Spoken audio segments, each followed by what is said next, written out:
इस संसार में सभी लोग किसी ना किसी से प्रेम तो करते ही हैं और उनके लिए कुछ भी करने को तैयार रहते हैं। पर क्या वो जिससे प्रेम करते हैं वो भी उनसे उतना ही प्रेम करता है या फिर नहीं करता है? क्या सच में प्रेम है या फिर सारा खेल वासना का है? तो आइए जानते हैं इस कहानी के माध्यम से। एक नगर में बहुत ही प्रतापी राजा रहा करता था और उन राजा के दो पुत्र थे। उनका नाम भानु और शंभू था। वो दोनों भी उस राजा की जैसे बड़े प्रतापी थे। राजधर्म के अनुसार गद्दी पर सर्वप्रथम बड़े बेटे का अधिकार होता है। तो अब राजा वृद्ध हो चले थे और दोनों राजकुमार युवा हो गए थे।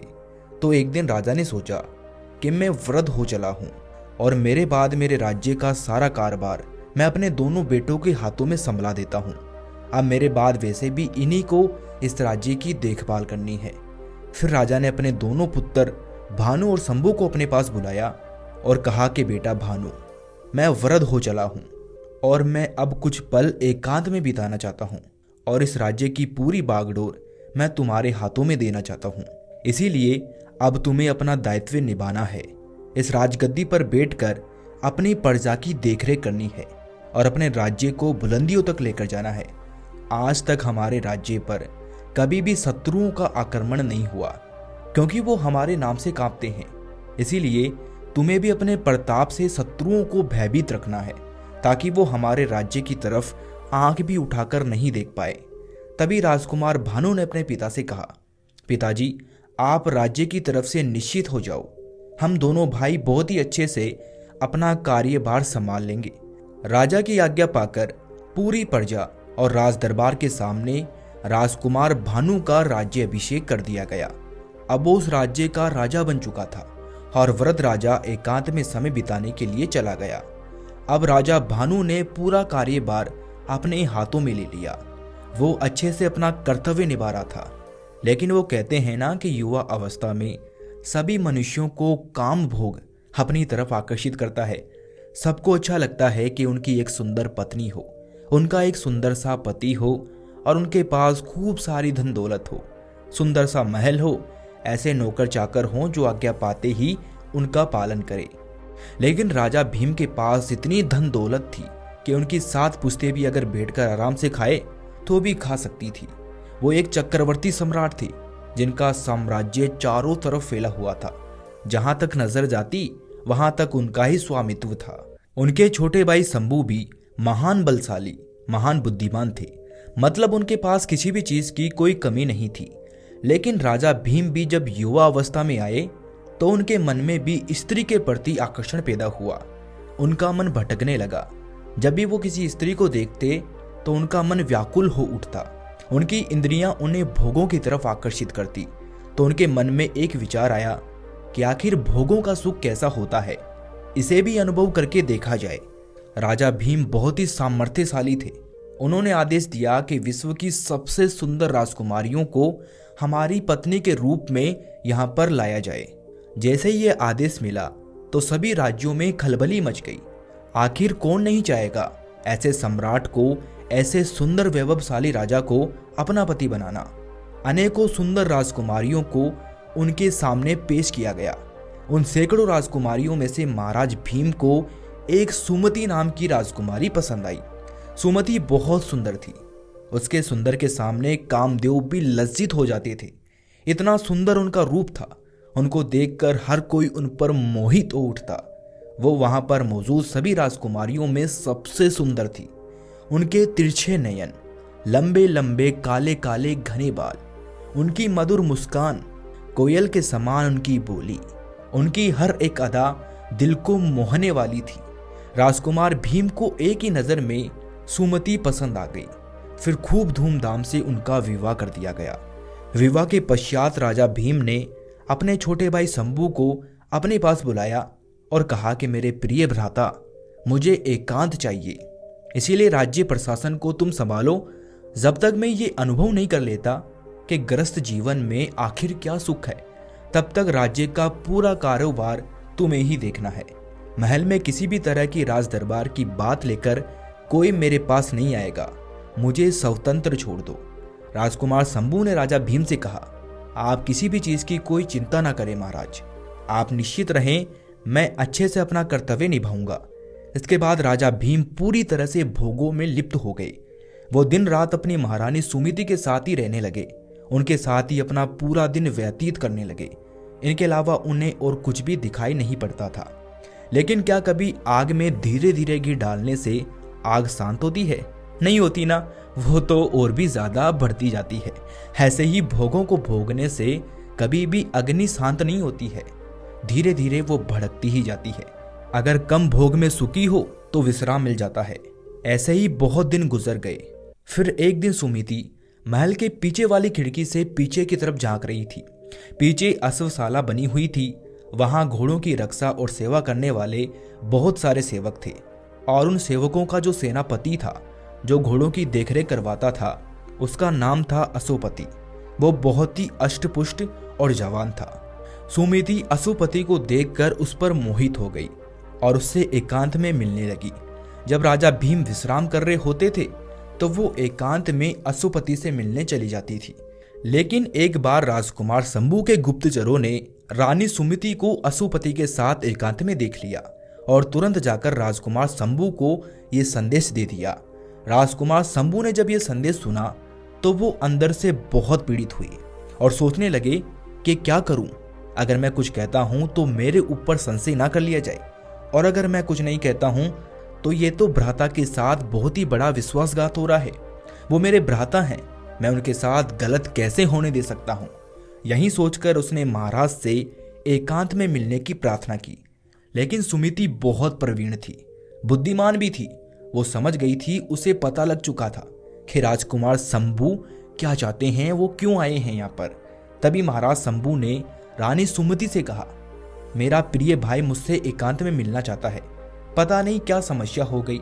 महाराज की बात सुनकर सुमिति ने कहा, मुझे पता है महाराज, आप जरा अपने भाई से पूछकर आइए कि बात क्या है। महाराज को यह बात सुनकर बड़ा आश्चर्य हुआ कि मेरे तक बात नहीं पहुंची और इसको पता है। लेकिन सुमिति तो समझ चुकी थी कि शंभू क्यों आया है। लेकिन विषयों की परिणीवता कोई परिणीवता नहीं कहलाती है। परिणीवता तो विषयों के त्याग की होनी चाहिए। बुद्धिमता गड्ढे में गिरने वाले की नहीं होती है, बुद्धिमता तो उससे बाहर निकलने वाले की होती है।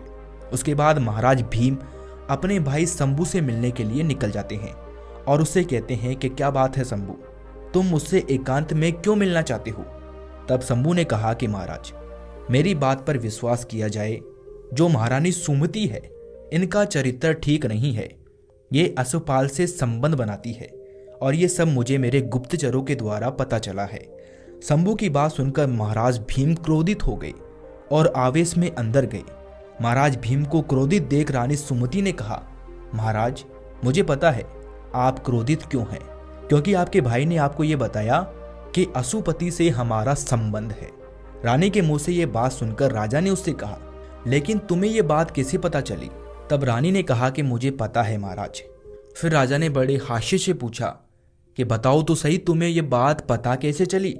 तब रानी ने राजा से कहा, देखो हम आपको प्रमाणित तो नहीं कर सकते, लेकिन आपका भाई चरित्रहीन है। रानी की बात सुनकर राजा ने कहा, मुझे इसका प्रमाण चाहिए। मैं अपने पवित्र भाई के ऊपर ऐसा आरोप नहीं लगा सकता, वो ऐसा कुछ भी नहीं कर सकता है। तब रानी ने राजा से कहा, आपको प्रमाण चाहिए ना, कल मैं आपको इसका प्रमाण दूंगी, आप जरा इंतजार कीजिए। इसके बाद रानी ने धन देकर एक राज सैनिक को अपने अनुकूल कर लिया और उससे कहा कि एक गृहस्थ परिवार को इस बात के लिए राजी करो कि वो कल सभा में ये बात कहे कि राजकुमार शंभू जो है वो राजपद पर होने की वजह से हमारी बहू को गलत दृष्टि से देखते हैं, गलत आचरण करते हैं। अगर वो ऐसा नहीं बोलेंगे तो तुम उनसे कहना कि तुम उनके पूरे परिवार को मरवा दोगे, और अगर वो इस बात के लिए राजी हो जाए, वो बोलने के लिए राजी हो जाए, तो तुम उन्हें कहना कि हम उनको सारी प्रकार की सुख सुविधा देंगे। रानी की आज्ञा पाकर उस राज सैनिक ने एक ऐसा ग्रस्त परिवार खोज लिया और वो मान भी गया। वो बेचारा परिवार राजभय के कारण ऐसा ही बोला जैसा कि उसे राज सैनिक ने बोलने को बोला था। दूसरे दिन उस ग्रस्त परिवार के घर का मुखिया राजा के पास आया और उसने बोला कि महाराज, राजकुमार शंभू हमारी बहू पर गलत दृष्टि रखते हैं, उनके साथ गलत आचरण करते हैं। उस व्यक्ति की बात सुनकर राजा बहुत क्रोधित हुए और वो अपनी पत्नी सुमति से भी बहुत प्रेम करता था। सुमति ने मौके का फायदा उठाकर कहा कि महाराज, ऐसे अधर्मी भाई को तो राज्य से निकाल देना चाहिए।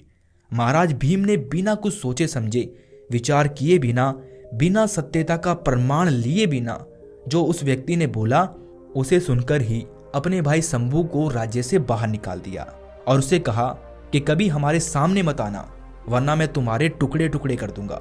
हमारा ऐसा धर्महीन भाई हो ही नहीं सकता। राजकुमार शंभू ने महाराज भीम को समझाने की बहुत कोशिश की। उन्होंने कहा कि महाराज, मैंने ऐसी कोई गलती नहीं की है, रानी झूठ बोल रही है, वो व्यक्ति झूठ बोल रहा है। लेकिन महाराज ने उसकी एक भी बात नहीं सुनी और उसे निकल जाने का आदेश दिया। आदेश पाकर बेचारा शंभू उस राज्य से निकल गया। अब तो महारानी सुमति बिल्कुल स्वतंत्र हो गई थी। लेकिन जो सच्चाई के राह पर चलते हैं वो कभी किसी का गलत नहीं करते हैं। भगवान सदैव उनकी रक्षा करते हैं, क्योंकि मनुष्य जैसा कर्म करता है उसको उसके कर्मों का फल इसी जन्म में भोगना पड़ता है। उस नगर में एक ब्राह्मण था जो धन प्राप्ति के लिए तपस्या कर रहा था। वो चाहता था कि वो धन हासिल करके गरीबों का पेट भर सके, कोई भी भूखा ना सोए, क्योंकि वो ब्राह्मण स्वयं गरीब था। उसकी घोर तपस्या के बाद उसे भगवान द्वारा अमृत फल की प्राप्ति हुई। तब उस ब्राह्मण ने सोचा कि मैं इस अमृत फल का क्या करूंगा, मैं तो गरीब हूं, मुझे तो धन चाहिए ताकि मैं अपनी और गरीबों की भूख मिटा सकूं। जब मैं भूखा रहूंगा तो मैं अमर होकर क्या करूंगा। यही सोचकर उसके मन में विचार आया कि मैं ये फल महाराज को दे देता हूं। अगर हमारे महाराज लंबे समय तक जीवित रहेंगे तो सारी प्रजा सुखी रहेगी। फिर वो महाराज से मिलने के लिए राज दरबार चला गया। वहां जाकर उसने प्रधानमंत्री से कहा कि हमें महाराज से मिलना है। प्रधानमंत्री ने तुरंत ये सूचना महाराज तक पहुंचा दी। राज दरबार में तपस्वी ब्राह्मणों के लिए कोई रोक टोक नहीं थी।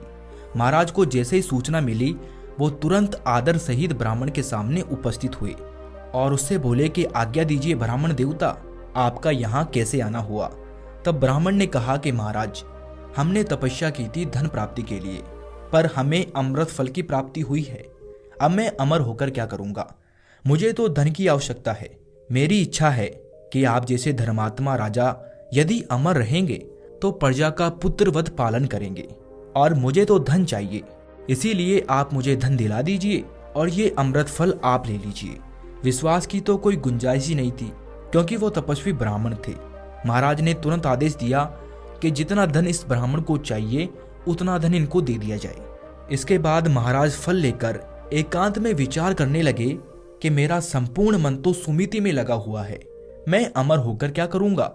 यदि सुमति अमर हो जाए तो मैं जब तक जीवित रहूंगा तब तक वो मेरे साथ रहेगी। इसके बाद महाराज ने सुमति को बुलाया और उसे कहा कि महारानी, ये फल खा लीजिए, हमारे देश के ब्राह्मण की तपस्या से ये अमृत फल प्राप्त हुआ है। इसे खाने के बाद तुम हमेशा अमर रहोगी और कभी नहीं मरोगी।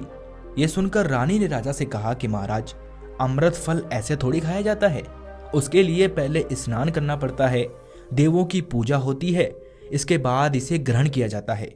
आप मुझे दे दीजिए, मैं इसको बाद में खा लूंगी। राजा ने रानी को वो अमृत फल दे दिया। तब रानी ने विचार किया कि मैं अमर होकर क्या करूंगी, मैं तो अशुपाल से प्रेम करती हूँ, अगर वो अमर हो जाए तो हमारा मिलना बना रहेगा। जब रानी को एकांत में अशुपाल से मिलने का मौका मिला तो उसने वो अमृत फल उसे दे दिया और उससे कहा कि तुम इसे खा लो। अशुपाल ने वो अमृत फल लेकर रख लिया और रानी से कहा कि प्रियतम, मैं इसे बाद में खा लूंगा। इसके बाद रानी वहां से आ गई। तब अशुपाल ने सोचा, मैं तो महल की नर्तकी से प्रेम करता हूं, मैं अमर होकर क्या करूंगा। अगर मेरी प्रेमिका अमर हो जाए तो हमारा मिलन होता रहेगा और जब तक मैं जीवित रहूंगा उसे देखता रहूंगा। वो नर्तकी महाराज के दरबार की वेश्या थी, वो अत्यंत सुंदर थी। इसके बाद अशुपाल ने उस नर्तकी को बुलाया और उसे अमृत फल देते हुए कहा कि इसे तुम खा लो, इसे खाकर तुम अमर हो जाओगी। नर्तकी ने अमर फल ले लिया और अशुपाल से कहा, मैं इसे बाद में खा लूंगी। लेकिन वो नर्तकी महाराज से प्रेम करती थी, तो उसने सोचा कि मैं अमर होकर क्या करूंगी, वैसे भी मैं नाचती रहूंगी। अगर मेरे महाराज अमर रहेंगे तभी तो मैं उनके सामने नाच पाऊंगी, अगर वो जल्दी मर गए तो मैं किनके सामने नाचूंगी। यही सोचकर वो राज दरबार में गई और उसने निज रक्षक से कहा कि मुझे महाराज से मिलने की आज्ञा दी जाए और मिलाया जाए। उसके अनुरोध करने पर निज रक्षक ने महाराज को सूचित किया तो महाराज उस वेश्या के पास आए और बोले कि क्या बात है। तब उसने महाराज से कहा कि महाराज, मैं आपके दरबार की नर्तकी हूँ, मुझे ये अमृत फल मिला है, मैं ये आपको देना चाहती हूँ। उस अमृत फल को देखकर राजा के होश उड़ गए, क्योंकि वो वही अमृत फल था जो उन्होंने महारानी को दिया था। लेकिन उन्हें समझ नहीं आ रहा था कि ये फल वेश्या के पास कैसे आया। तभी महाराज ने उस वेश्या से कहा कि तुम्हें किसी भी प्रकार का कोई दंड नहीं दिया जाएगा, परंतु तुम्हें सत्य बोलना है कि ये अमृत फल तुम्हें कहाँ से प्राप्त हुआ। महाराज की बात सुनकर वेश्या ने कहा कि महाराज, मुझे ये अमृत फल मेरे निजी मित्र अश्वपाल ने दिया है। वो आपके घोड़ों की देखभाल का कार्य करता है। अश्वपाल महल के पीछे ही रहता था, क्योंकि अश्वशाला जो थी वो महल के पीछे बनी हुई थी। महाराज समझ गए कि आखिर खेल क्या चल रहा है। उन्होंने तुरंत अश्वपाल को बुलाया और कहा कि भाई, वैसे तो मैं खड़े खड़े तुम्हारे सैकड़ों टुकड़े कर सकता हूँ, लेकिन फिर भी मैं तुम्हें क्षमा करता हूँ।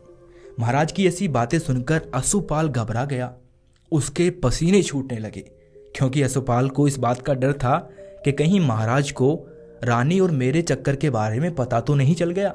उसने डरते डरते कहा कि महाराज, मैंने क्या गलती कर दी। तब महाराज ने कहा कि यदि मैं तुमसे जो भी पूछूं ना, वो तुम अगर मुझे सच्ची सच्ची बता दो तो मैं तुम्हें माफ कर दूंगा। तब महाराज ने कहा कि मुझे ये बताओ कि तुम्हें ये अमृत फल कहाँ से मिला है। अश्वपाल डरते हुए और भयभीत होकर बोला कि महाराज, मुझे ये अमृत फल महारानी सुमिति ने दिया था।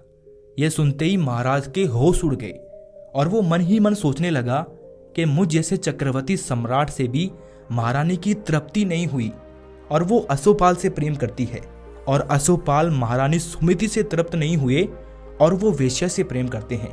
धिक्कार है ऐसी कामुकता पर। इसके बाद राजा ने घोषणा करवाई कि कल सभी लोग सभा में पधारे, और मैं भी सभा में पधार रहा हूँ। इसके बाद महाराज ने अपने गुप्तचरों को अपने पास बुलाया और उनसे कहा कि मेरे भाई शंभू को वो जहाँ भी हो, जिस भी जंगल में हो, जिस भी नगर में हो, उन्हें खोज कर मेरे पास लेकर आओ। हम उनसे क्षमा याचना करेंगे। वो मेरे भाई हैं, मेरे से गलती हो गई। गुप्तचरों को तो पहले से ही पता था कि वो कहाँ पर है। गुप्तचर राजकुमार शंभू के पास गए और उन्होंने उन्हें सारी घटना विस्तार से समझाई। राजकुमार शंभू गुप्तचरों के साथ राज्य सभा में पहुंचे। पूरी सभा लगी हुई थी, पूरा राज दरबार वहां पर मौजूद था। राज्य के बहुत से लोग वहां पर मौजूद थे। तभी राजा ने आदेश दिया कि रानियों और सभी दासियों को भी यहाँ पर उपस्थित किया जाए। राजा की आज्ञा पाकर मंत्री जी महारानी के महल में गए और उनसे जाकर बोले, आपको महाराज राज दरबार में बुला रहे हैं। रानी राज दरबार में उपस्थित हुई। रानी के आने पर राजा ने कहा, मेरे देश के ब्राह्मण की तपस्या का फल संपूर्ण प्रजा और राज्य सभा देखे। मैं अपनी तलवार से रानी का गला काटूंगा, पर वो नहीं मरेगी, क्योंकि इन्होंने अमृत फल खाया है। इसके बाद राजा ने अपनी तलवार जैसे ही म्यान से निकाली और रानी की तरफ बढ़ाने लगे, तो वैसे ही रानी चीख पड़ी और बोली, नहीं महाराज, रुक जाइए। तब जाकर महाराज ने कहा कि आपको अमृत फल पर संशय है, अमृत फल मिथ्या नहीं हो सकता महारानी जी। राजा की बात सुनकर रानी रोते हुए बोली कि महाराज, मैंने वो फल नहीं खाया है। तो महाराज ने उनसे पूछा, तो फिर अमृत फल का क्या किया? तब रानी ने महाराज से कहा कि महाराज, मैंने वो अमृत फल अश्वपाल को दे दिया था, क्योंकि मैं अश्वपाल से प्रेम करती थी। इसके बाद राजा ने किसी से कुछ भी नहीं कहा, क्योंकि राजा को अपने सारे सवालों का जवाब मिल चुका था। राजा ने राज मुकुट सिंहासन पर रखा और कहा, मेरे भाई शंभू, तुम इसका पालन करो, तुम इसका पालन अच्छे से करना। मैं ऐसे निकृष्ट संसार का आश्रय नहीं लूंगा। धिक्कार है ऐसी वासना पर। कैसी है ये काम वासना जो मुझ जैसे चक्रवर्ती सम्राट से रानी सुमति तृप्ति का अनुभव ना कर पाई और अश्वपति से प्रेम करने लगी, और ये अश्वपाल इतनी सुंदर रानी से तृप्ति का अनुभव नहीं कर सका और एक वेश्या से प्रेम कर बैठा। धिक्कार है इस काम की व्रति को, इस झूठे संसार के प्यार को। यहाँ कोई किसी से प्रेम नहीं करता है, सब वासना के पीछे पागल है। इतना कहकर राजा महल छोड़कर चला गया और घोर वैराग्य से जीवन व्यतीत किया। दोस्तों, भगवान गौतम बुद्ध ने कहा है कि प्रेम और वासना में अंतर है। जो प्रेम करता है वो आत्म साक्षात्कार को पा लेता है और जो वासना में लिप्त रहता है वो घोर अंधकार में चला जाता है। एक बगीचे के फूल को यदि हम प्रेम करते हैं तो हम रोज उसमें पानी डालते हैं, लेकिन अगर हम उसे चाहते तो हम उसे तोड़ लेते हैं। अगर हम किसी से प्यार करते हैं, प्रेम करते हैं, तो कभी उसे धोखा या कष्ट नहीं पहुंचाते हैं।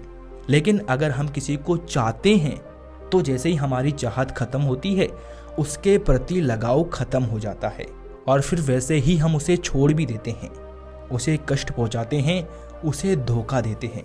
इसीलिए प्रेम करो और इस धोखे भरी दुनिया से बचो और आत्म साक्षात्कार की प्राप्ति करो। यही आपको आपकी मंजिल तक लेकर जाएगा, बाकी सब तो मिथ्या है। इस वीडियो को देखने के लिए आपका बहुत बहुत धन्यवाद।